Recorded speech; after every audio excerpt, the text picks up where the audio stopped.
Hey, it's Mike Brennan. We're doing another segment on MITech TV, and this is the one that would like to scare your pants off on. Well, man, literally. But we talk about all the bad things going on in cybersecurity, and boy, is a long list. Um, our two guests today are Dan Lohrmann. Dan's, gosh, I don't know, you've done just about everything over the years. And he's was heavily involved with the state of Michigan early on. Now he's with a company called Presidio. And then we, of course, have Richard Stiennon, uh, my co-author on a book that we did back in 2011. Do you believe that, Richard? How long ago that was? That is Yeah, well, crazy. time do fly. And so and he runs IT Harvest. He has a great dashboard that allows companies to see what everybody in the world is doing in cybersecurity as in prevention, not the actual event. And so we'll be talking about that in a moment. But let's start with Dan because he's under a tight time strain. He has to, well, can be with us for about 15 minutes. I looked at your blog post that you sent me, and I thought it was a heck of a good target because everybody's talking about artificial intelligence now. And let's talk about your point there. There was a new executive order that was issued by the president. Why don't we go into that and set the whole thing up? Go ahead. Yeah, sure. Well, it's great to be with you guys again. So thanks for having me. Yeah, I mean, I think the executive order came out on June 2nd. It's called Promoting Advanced Artificial Intelligence, Innovation, and Security. Certainly widely read, widely commented on. There's a lot of great commentary available online. Certainly love to hear Richard's view on this as well. A lot of different leading into it talk about, is it going to be mandatory? Is it going to be optional? Is it, 90 days, 30 days? One of the big provisions everyone's talking about is having the government have an advanced look at some of these models as they come out, frontier models, large language models, or really any kind of AI model that, like the big one that everyone's talking about, Mythos from Anthropic, which, we could dive into a lot of the details on that. It's been a whole session just on that. But the AI order itself has three parts. And in the beginning, the first part, talked about the need, of course, to protect. It's balancing out these two extremes, two areas. One, being leaders, being innovative, staying ahead of China, trying to do that. And at the same time, protecting businesses, American citizens, our country from attacks. And so it's that endless kind of battle in security, right, between innovation and leaning forward in opportunities to be innovative, and then also the security piece of this. So it's got a number of different sections. One of them is a voluntary 30-day look ahead, whereby companies would submit to a group of federal agencies. It remains to be seen. Love to hear Richard's thoughts on this, how well the government can do this, but a group with NSA, CISA, Department of Homeland Security, Cybersecurity Infrastructure Security Agency, basically giving them some of these in advance, 30 days, to be able to look at the models and maybe put some protections in place to protect companies and businesses. There's a number of other provisions in there, but I don't want to keep talking here. I'd love to hear Richard's thoughts. I think overall it's been pretty well received. Some people don't think it goes far enough. Some people think it goes probably too far, like the government can't possibly do this job that they're signing up for. So, what are they really going to do during these 30 days? There's a lot of discussion around, other things, but Richard, love to hear your thoughts on it.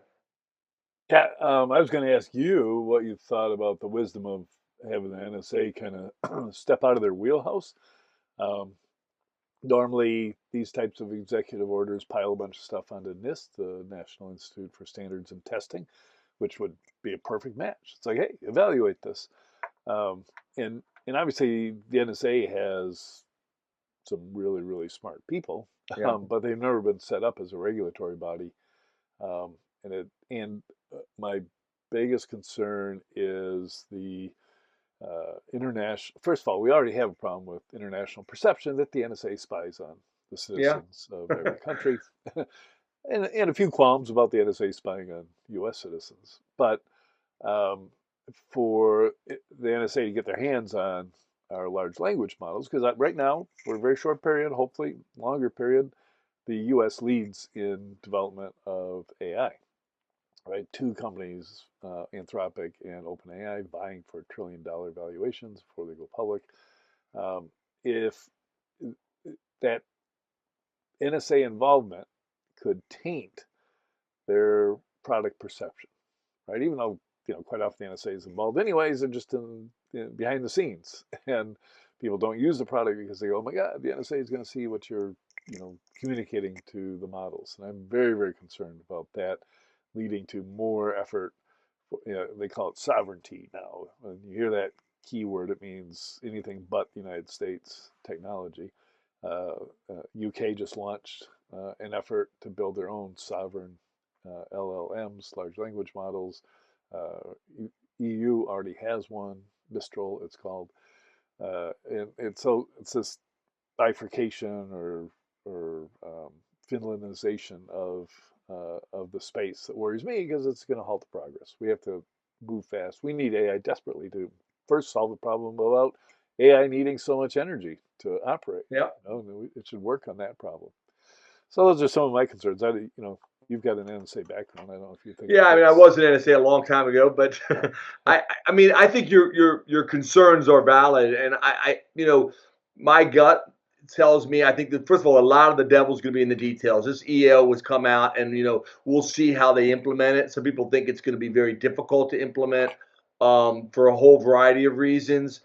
I do think you touched on it. It's the level of expertise. I'm not sure how many people they have in CISA or NIST who they maybe feel are up to this task. So my gut is it's kind of like, there maybe are, that's the varsity and the other agencies are the JV. I don't know. And so it's kind of like using a sports analogy there. That maybe these other agencies aren't up to the task as much as NSA is. I think it remains to be seen. I do think, as in other areas we've seen across government over the years, you've got kind of a military side of this, and a classified DoD side, and then three-letter agencies, NSA, CIA, DIA, FBI. And then DHS, of course, and NIST more on the civilian side. So my guess is you're going to see a bit of both. But I agree with you. I think it remains to be seen how this is really going to be implemented. Guys, there's so many things more we can talk about, and it's already been 10 minutes in. I would just say one other thing I'll throw out, and you guys can fire some questions. The other big thing I mentioned in that blog, that Mike, which I think you're going to post, is what's going on with Glasswing, which I don't think we've had a show in the last couple months to really talk about, what happened when Mythos came out, the fact that Anthropic, which I think did the right thing to really kind of limit the exposure. A lot of people thought it was just kind of branding, or it was a little bit of hype around this model. But the more people I speak to say, no, this is really, there's a lot of power and ability in the Mythos model, and limiting exposure to that was the right thing to do. They're now expanding that to about 150 companies. It was about 50 companies or organizations, and they're going to go wider, Europe and around the world. My understanding is it's going to go to 500 or 1,000 over the next couple months. So it's going to keep getting larger, but they're really going to have tight control around who has access to this. Really a lot of fear this is going to fall into the wrong hands, and bad actors could use it. The kinds of results they're seeing with Mythos, finding tens of thousands of vulnerabilities, the ability to string those vulnerabilities together and create exploits real time is just unbelievable. And I do not have access to the tool. I don't know if Richard does, but I know people that do, good friends that do, have seen it in action, and have been quite astonished at how it can do things in a matter of hours and days. It used to take weeks and months and years. So the threat is real. The challenge is real. And a lot of people, last point, a lot of people think that, the Chinese and a lot of other models are not far behind. So they're catching up. Maybe we have a 2 or 3 month head start, and a lot of OpenAI and others will be able to do some of the same techniques. So expanding Glasswing, I think, is important. That was a big news out of the last week that's in the blog. And I do think this is an unbelievable time right now with AI exploding and the risks exploding at the same time across the world. And I think that's evident by the fact that when this first happened, all the top bank leaders went to Washington and met in the White House. I mean, I think there's clearly fear that that these holes are going to be found and bad things are going to happen. If you don't mind me, man, I want to jump in, well, because we only have him for Yeah. another 5 minutes. Sure, One of the sure. things that I wanted to hear what you guys think about is Bill Pulte being put in charge of all the cybersecurity in this country. Number one, I didn't know he could do that because it's against the law. He doesn't have any background doing it. But number two, everyone's now concerned that I know your politics are different, Dan, but he's a Trump acolyte. And what is he going to do with all that information? And I wanted to get your point of view and then have Richard do it before you. I know you got to run. So what do you Yeah, I think? mean, I don't, I wouldn't have made that choice. I don't think that it was a good choice. I understand that it is a temporary, Phil. I guess I view it through this view. I know he has no background in this. I would have hoped that he would have picked somebody else who would had more. Um, I will say one other lens that I do think is really important that I learned in my 17 years in Michigan government, and that is whether you're Republican or Democrat. I try and stay down the middle in cyber. Neither side wants to get hacked. Neither side, the Democrats and Republicans are not, pro hacker, pro, getting breached. And so I would just say the trust factor is really important. I think obviously you're right. He's very close to Trump. Trump trusts him. I've seen that with governors across left and right divides across the nation. They pick people they trust. Now, you hope they pick people they trust who have the qualifications to really do the job and who really have the experience. Which I mean, obviously he's lacking in that. And so I was a little bit surprised by that as well. But I think the reality of it is it's the trust factor is probably why he was appointed. But I'd love to hear Richard's thoughts. Yeah, it won't be the first time that people are appointed to these roles just, because, like you say, they can be in the back pocket of the administration. So, it's just like all the ambassadorships are given out to people who have zero um, international relations capabilities, let alone experience. So, yeah, that's business as usual in the government. And hey, he's replacing Tulsi Gabbard, right? So it's hard to get worse than that. Yeah, it's interesting. Matt, go ahead. I'm sorry I leaped in, but No, that's that's just fine. I did want to ask Dan about Project Glasswing. Yeah. They say that all of these companies are bringing in another 100 companies. They have to meet our security requirements before we let them in. What are the security requirements, and how trusting are you that companies will actually do the right thing with this stuff? Well, my understanding is that there's pretty tight controls over utilizing. You can only, even use the Mythos model against your own stuff. They're not letting these companies. Like I'll just give a couple examples, whether it be Cisco or Palo Alto or someone. They're not able to take that tool, that Mythos tool, and then say, hey, let's go see if we can attack the British or the French. Yeah. That they're not letting them do that. They're saying we're giving you these tool sets so that you can run these against your own products, so that you can actually look inward and not use it outward. So, I mean, I am not familiar with the level of vetting or clearances or background checks. I mean, I'm certainly hope that that's happening because I am worried especially as you start adding in more companies, you go from 50 to 100, then you go to 500, somebody, bad guy get in there who gets access to it, who could be using it for nefarious purposes.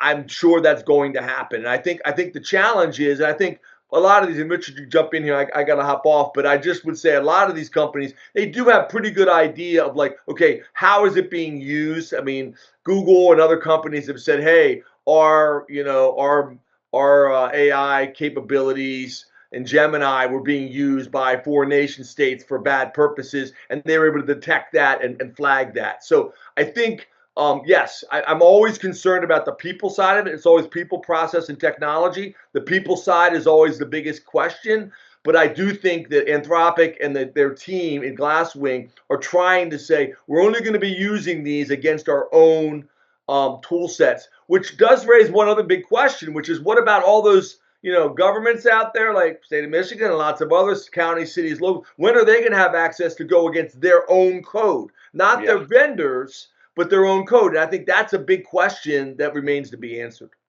I got to go, guys. Thank you very much. Hey, Dan. All right, thanks, Dan. Thanks. Richard, what do you think?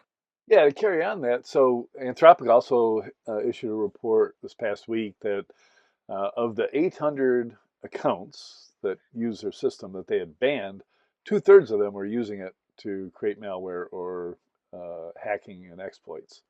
So the existing version, let alone Mythos, the existing version is super powerful and being used just for that now. So, and the open weights models, especially the ones coming out of China, they're freely available. You can grab those and use them yourself on your home computer.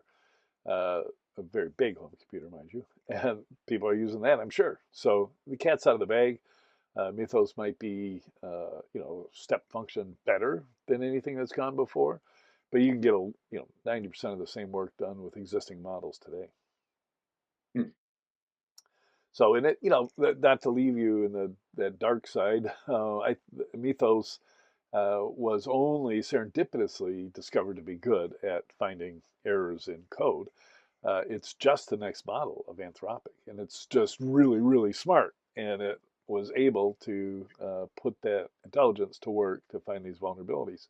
Imagine when it's being applied to discovering new medicines or new materials in material science, or tons of different things. It's going to have this. I think the benefits are far going to outweigh the threats that it represents.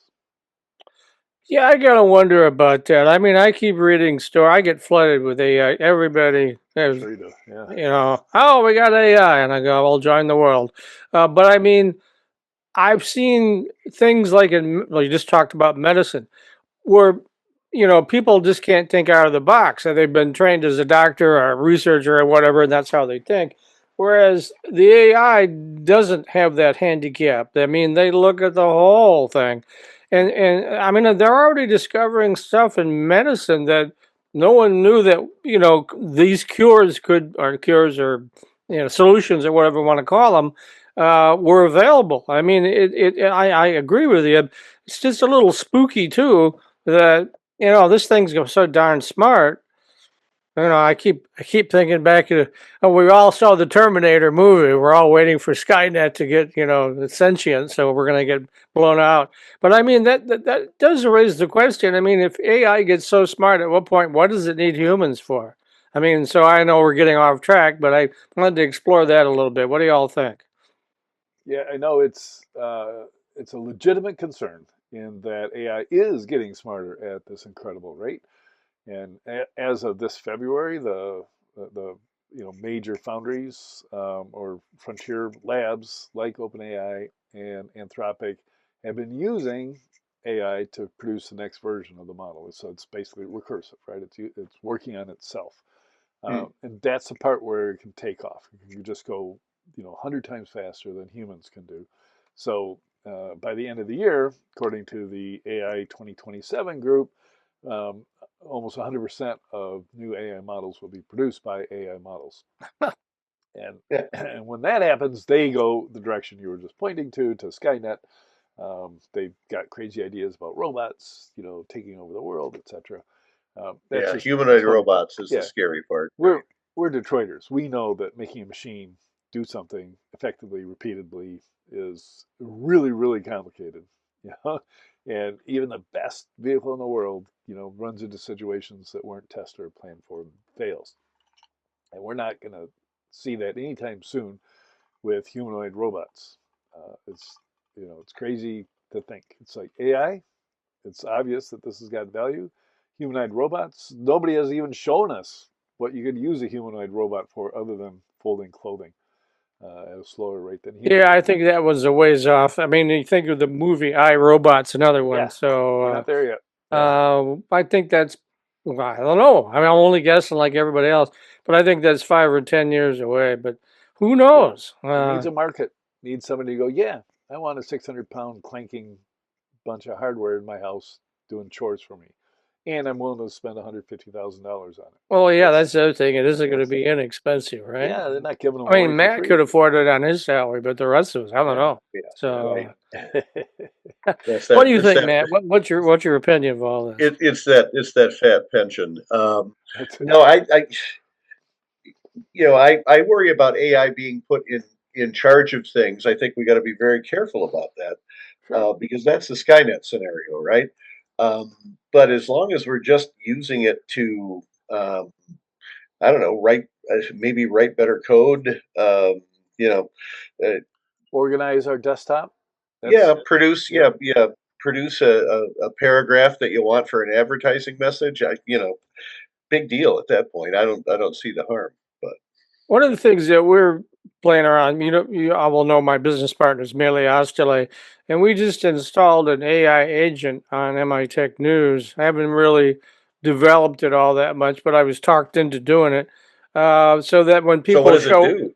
well, when people show up, they can ask it questions. Hey, have you written a story about XYZ?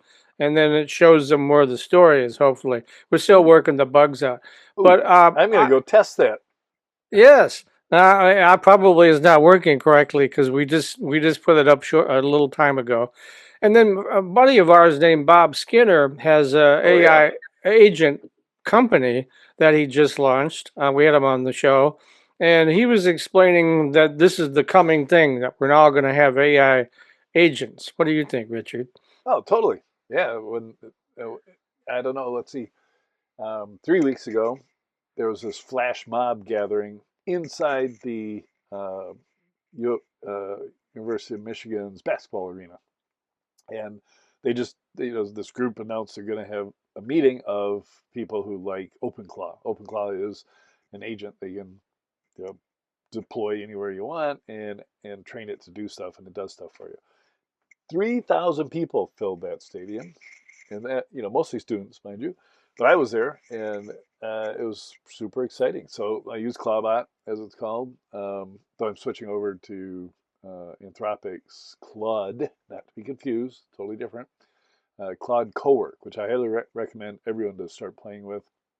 It's basically a little Claude that sits on your desktop, and you give it permission to look into your files. So now I've got, I already have tools that I can, like, if I see a task that requires me to, create a spreadsheet out of 500 vendors that appear on a website, I just give it to Claude, it grabs them, puts them in a spreadsheet, and then I can have it do stuff with that information, check for all the ones I don't have, in other words, find new vendors for my own data. And it does it for me, and it's working all the time. It is fantastic.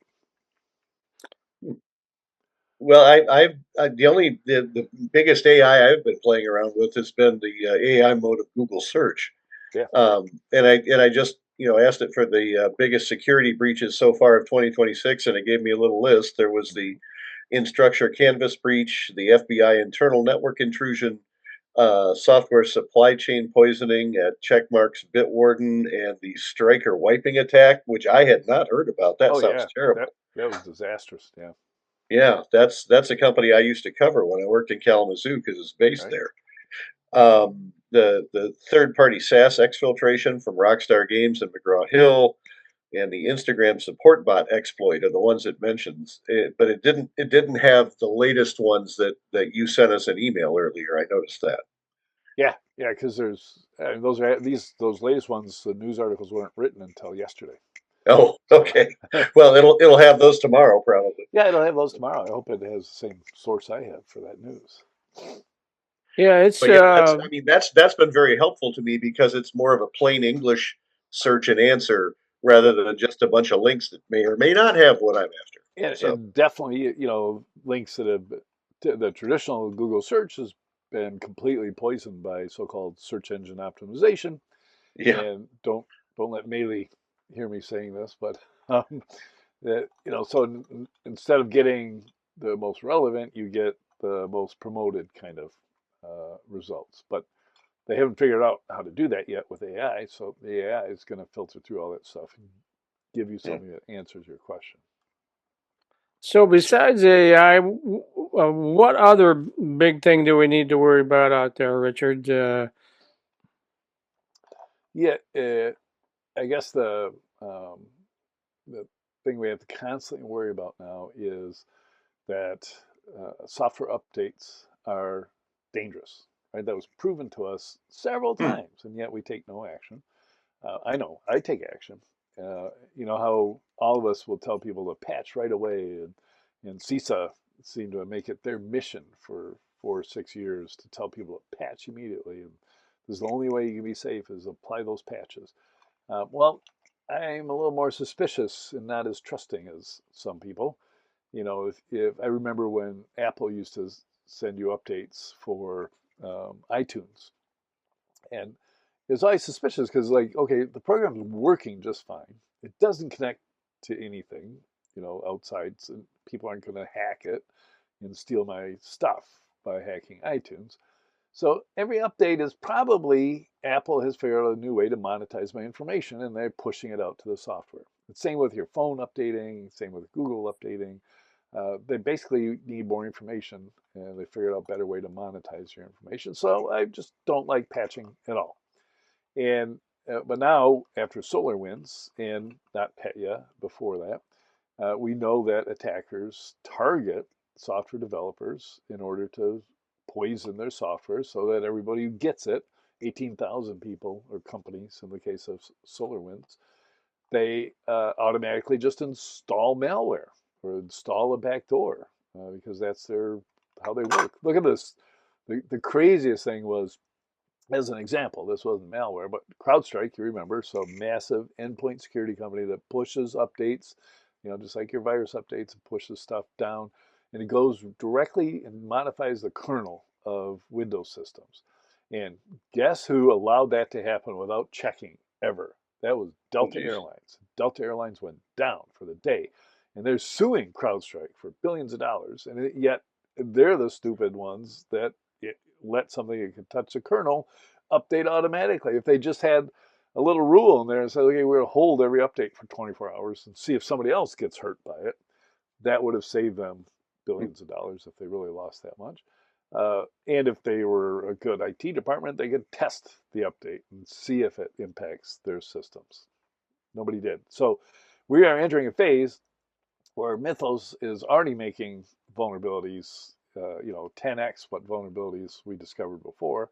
And as they let more and more people through Glasswing get access to it, they're going to find more vulnerabilities. They're going to make patches. They're going to push those patches out. And everybody is going to be willy-nilly just applying those patches. And some of those patches are going to be used by the GRU or SRV or NSA to infect everybody. So we have to be very careful moving forward. Yeah, people forget the biggest hacker in the world is the NSA. Yeah, we always forget that. Our government, and how are they watching us? And it gets back to my Pulte thing. You know, I'm just real nervous about Bill Pulte being anywhere near this. You know, so Well, because of how he used mortgage information against Trump's critics. That's the problem. yes. So what is he going to do with 17 spy agencies he's working with? You know. Anyway, I digress. It's just hopefully it takes more than 5 months for him to get up to speed because he'll be out in 5 months. So well, let's hope. Well, 5 months is the election too. That's what I'm worried about. So that's what I mean. But one final thing. Let's talk about your dashboard and your book and how that's all going. And give you a little shameless plug there. I'd ring the bell. Remember the old days where we had the bell, Matt, where we rung that, you know? Oh, yeah. Yep. Hey, shameless ding, ding, plug. ding. I got the bell. Yeah, there you go. Okay, shameless plug time, Richard. Go ahead. Yeah, so as you know, we've created this amazing platform that allows anybody to research the entire cybersecurity industry. So we're up to 4,072 cybersecurity vendors this morning. 468 of them are AI security. So either security for AI or AI applied to security tasks. They just spring up everywhere, don't they? So oh my gosh, it's hard to keep up. 10% of all vendors are now AI cybersecurity, and it'll be by the end of the year or this time next year, there'll be all vendors will have AI security. And the amazing thing that we had done and announced last October was that now we've got all the products from the cyber companies. So there's over 11,000 cybersecurity products in the market worldwide. And we've mapped them to these frameworks like NIST, like MITRE. And it allows a company, and we've recently just got a whole new handful of customers using this. It allows them to pick the products in their stack and then immediately map them to MITRE or NIST or CIS controls. And they're all over that. We're in distribution. That happened last week. So now they're one of the biggest resellers of cybersecurity products in the world. WWT is now reselling IT Harvest. All right, and then also if folks want to get a demo, you can provide that for them, yes? Oh yeah, absolutely. So my goal is to make sure everybody knows what we have. And then you mentioned the book. So the book is actually a product of the dashboard because in the book, there's 378 of the AI security vendors all written up. So this is the most massive market research report ever written. Okay.